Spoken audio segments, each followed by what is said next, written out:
All right, I'm here with the most adorable little boys who are about to turn 4 years old. Do you want to introduce yourselves? Can you say your name? Can you say your name? Yeah, Logan, my own. All at once. In stereo. Logan, my own. Logan, my own. All right, so we Logan and Lennon. And so I don't know who wants to go first. Maybe Mom, can we start with you? Sure. Ladies first. Absolutely. You know, we have two great-looking kids that are full of energy. Can we talk a little bit about their journey? They were born 7 weeks premature. Yes. And so let's talk about that moment where we come to the hospital because we know something's not right and kind of what we go through. Can we start there? Yeah, well, we actually barely made it to the hospital, and Logan made his appearance. So they were definitely a surprise that we weren't expecting to be so early. And one of the things we were blessed with is when we talk about the outreach of all children's being other places that you need it, we were down in Port Charlotte. And so we were blessed to be able to stay in the NIC unit down in our town, but we were treated by doctors that were coming here from All Children's. So, but for the doctors that were able to travel and take care of my boys, we wouldn't have been able to be close to home and still take care of the other kids, which many parents of babies that are in the NIC unit understand. You have to balance that family that you still have at home while you have your new children in the hospital needing full-time care. And how long, when you got here, how long did they end up being in the neonatal intensive care unit? How long were you guys here? We were here for 3 weeks. They were in for 3 weeks. 21 days. Yeah, 21 days. Which, that's, 21 days actually, is another thing that speaks volumes to the miracles of this hospital, because that is a long time, especially given when you have babies, you're supposed to be able to go home and you're supposed to do, stay up in the middle of the night and feed them and change diapers. And, you're not supposed to spend the first 3 weeks in the hospital because they're born premature. But this hospital seems to have this amazing way of letting you know that it's going to be okay. And that 3 weeks probably wasn't the worst 3 weeks. They do everything they can to make it as enjoyable as possible. And it's always amazing to me that the kids want to come back and they enjoy coming here and they seem to like the doctors and the nurses. And so these days, where are we kind of at in our health journey? Is everything cool? Do you still have to come here, or what's... Yes, so one thing we were lucky was after the 3 weeks, both of them were very healthy and able to go home. And just around their third birthday, we noticed that Logan's speech was a little delayed. So we actually came back here because to us this was home and these are the people in the family that we trust, and had his hearing tested. And we determined that he has some nerve damage on his left side, which was causing some hearing loss. And now they have fitted him with a hearing aid, and his hearing is testing normal and his speech is improving every day. Oh, good. Yeah, they've got an incredible program here. We've got over the years meet a lot of the kids that have been through speech therapy, and they are doing amazing things here. Yes, and speaking to it, I mean, this is one of his favorite places to come. They are nothing but excited when they get to come here to the hospital. So it's as a parent, we're grateful for that, because kids can be so scared of doctors and hospitals, and for us, this is a second home and a second family. So you have the honor of being the older brother, Logan. So do you like coming here to the hospital? Do you have fun when you come here? Yeah. Do you have a favorite doctor or nurse or thing that you do when you come to the hospital? No. Yeah. We're getting a lot of giggles. He sees his favorite is Miss Tina, and they love the games that they can play in the waiting room. This is a fun place for them to come, and they enjoy the waiting, I think, sometimes more than actually when the visit's over. They're disappointed when we have to leave. If you're watching our webcast, which is up live at us1035.com, by the way, you will see the most adorable two little boys. You're not too sure about that microphone, are you? Yeah. And so, Dad, if I could ask you, to be young again, I wish I could have half their energy. You know what? I mean...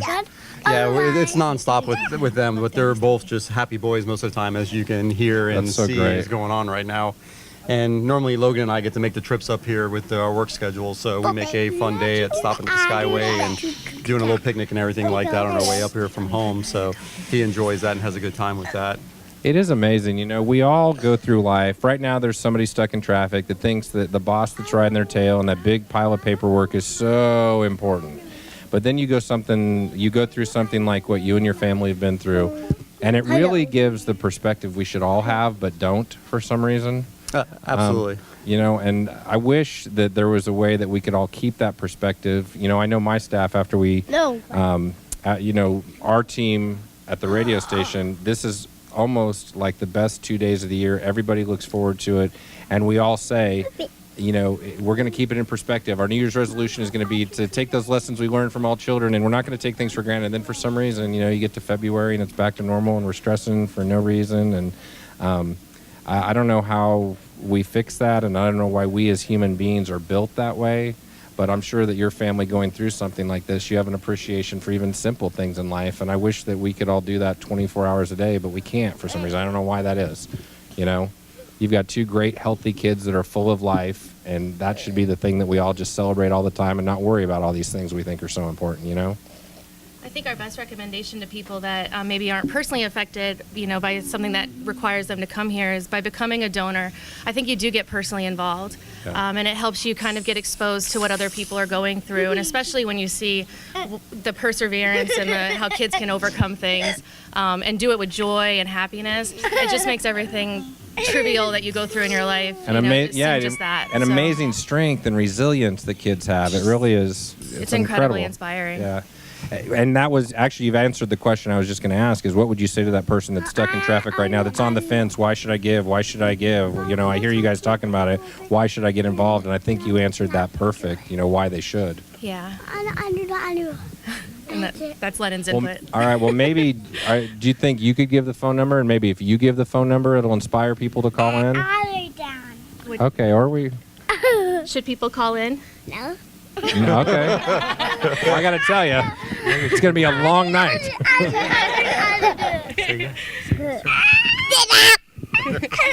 Can you tell everyone thank you? Thank you. All right. 1-800-270-8642. I'm hoping that Logan and Lennon will compel you to give. Remember, every single cent stays right here in our backyard. Johns Hopkins All Children's Hospital doesn't turn anybody away, regardless of their ability to pay. And I hope you never have to come here. I hope you don't even have to come close to this place. But heaven forbid that day comes. It is a comfort to know that this place is right here to help you, regardless of what you're going through. It's a little easier with headphones on, right? All right, let's try the question again. Shouldn't everybody call in and help out? Yes. No.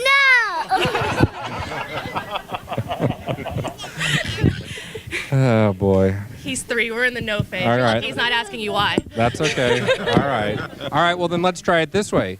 Should people keep their $15 a month and be selfish and take life for granted and not help kids? No. There we go. 1-800-270-8642. We're going to try and get 80 more monthly Miracle Makers before we get out of here today. That'll keep us on track so that we hit our goals. Right now, if you call in, we can put you in the running for the trip to see Tortuga, huge music festival in Fort Lauderdale. It's on the beach. It's awesome. We've got a trip for 2, so you can go to Tortuga, including hotel room, which is the hardest part.